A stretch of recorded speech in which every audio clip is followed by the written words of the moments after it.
augus. Kristīna Žilda, Ingmārs Stankēvičs, TV3 ziņas.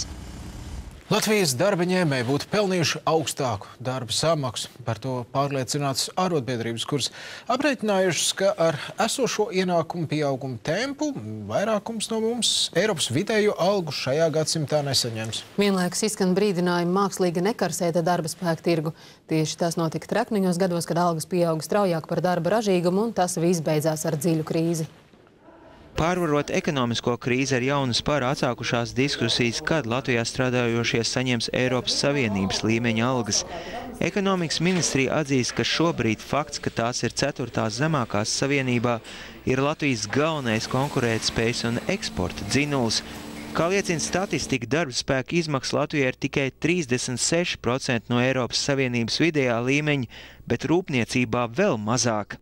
Mūsu ekonomiskās priekšrocības tomēr galvenokārt balstās uz šīm zemām darba spēka izmaksām un zemo tehnoloģiju nozarēm. Ekonomists Raita Karnīte pārliecināta, ka zemās algas ir izdevīgi biznesam, kas Latvijā darbojas īstermiņā.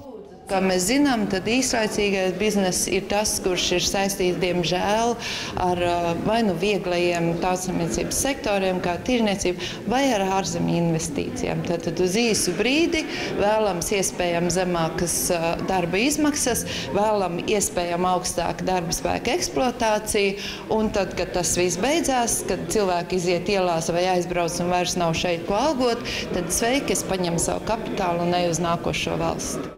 Par to, ka algas nekāp gana strauji, nobažījušās arotbiedrības atgādinot, ka iestājoties Eiropas Savienībā politiķi solīja 2 desmitgadēs sasniegt Rietumu Eiropas ienākumu vidējo līmeni. Jo, ja mēs ņemam vērā Eurostata datus par 2012. gadu un darba spēka izmaksas, kas mums ir dramatiski zemes, pieauga 2 reizes ātrāk nekā Eiropas Savienībā vidēji, tad praktiski mēs šo Eiropas Savienības vidējo līmeni varētu sasniegt ar šiem izejas datiem pēc 138 gadiem. Pamatojot, kāpēc algas nepieaug straujāk, politiķi uzsvēruši, ka tam jānotiek roku rokā ar darba produktivitātes kāpumu. Citādi notiks kas līdzīgs kā treknajos gados, kad algas aug strauji, bet nepamatoti. Tas beidzās ar krīzi un to apciepšanu. Statistika liecina, ka viens Latvijas iedzīvotājs saražo 44% no tā, ko spēj vidējais eiropietis. Karnīte gan uzsver, ka tas vienalga ir vairāk nekā tas, ko latvietis saņem salīdzinot ar Eiropas strādniekiem. Tāpēc algām ir jāaug straujāk nekā šobrīd. Jānis Eklīts, Andrejs Kangals, TV3 ziņas.